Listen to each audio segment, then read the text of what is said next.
سلام هموطنان عزیز. برای ما و شما معلومه که یک قانونی که در تاجیکستان برآورده استند یا که برآوردن قانونی نرخ نوای اینترنت بلند کردن و همه شما دیده استین که هر روز از شبکه‌های اجتماعی یک نوار یا یک نوشتجات یک عکس برای اعتراض ناریزگی از شهروندان ما و شما پیشنهاد یا که پخش میشود تا ما و شما و دیگران چیکار کنیم را ببینیم.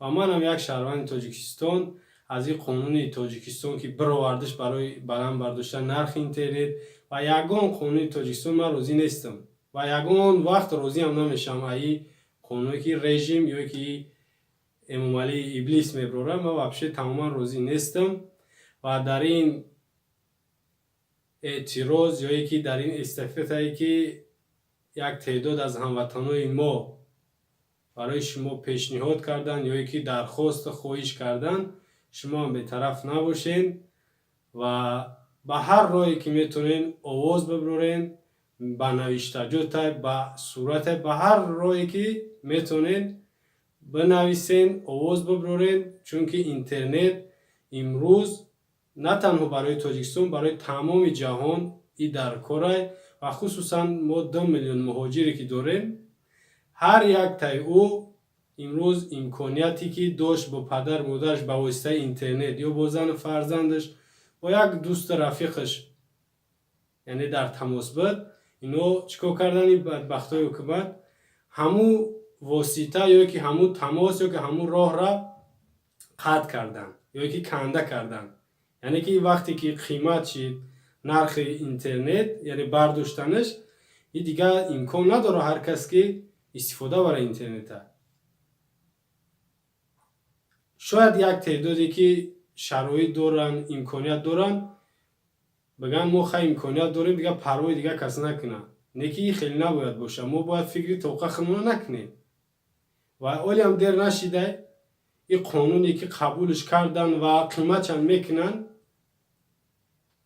باید ما چیکارش کنیم؟ علیشش کنیم. اینا قانون عثمانیه، اینا یگان فرمان خدایی که ایواز کردش نتونیم یا که برهم دادش نتونیم. میره ایواز کردنش هم گناه نیست، جنایت نیست و بکار کردنش هم جنایت نیست.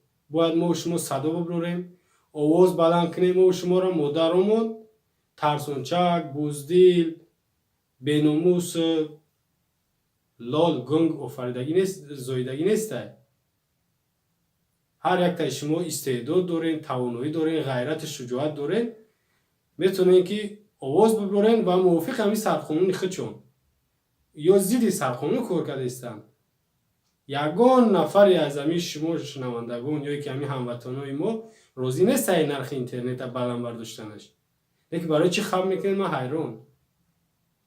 شما موافق همین سرقانون اقلا گپ زنین، نتونین شیطانش گفته، ابلیسش گفته یا خائن زمین فروش دیگر گفتش نتونین، اقلا با همون زبان خودتون با همون زاره و توله و شکرانگویی خود بگینش که ما اینترنت استفاده میبریم، چی دانشجوی، چی طلبه مکتبی، بسیاری نفره شما همین اینترنت خاطر صاحب سوم میشه، اینترنت خاطر صاحب زن هم شدگی، اینترنت خاطر با پدر مادر میبینی، صاحب جای کار میشه، بسیاری کارش شما با همین واسطه اینترنت کتاب میخونی. ایا گرفتن هم میره بین برده با دعوا بگیم سینه جنبانی کرده استن که ما تکنولوژی میخوایم، ما پیشروی میخوایم، ما آبادی میخوایم.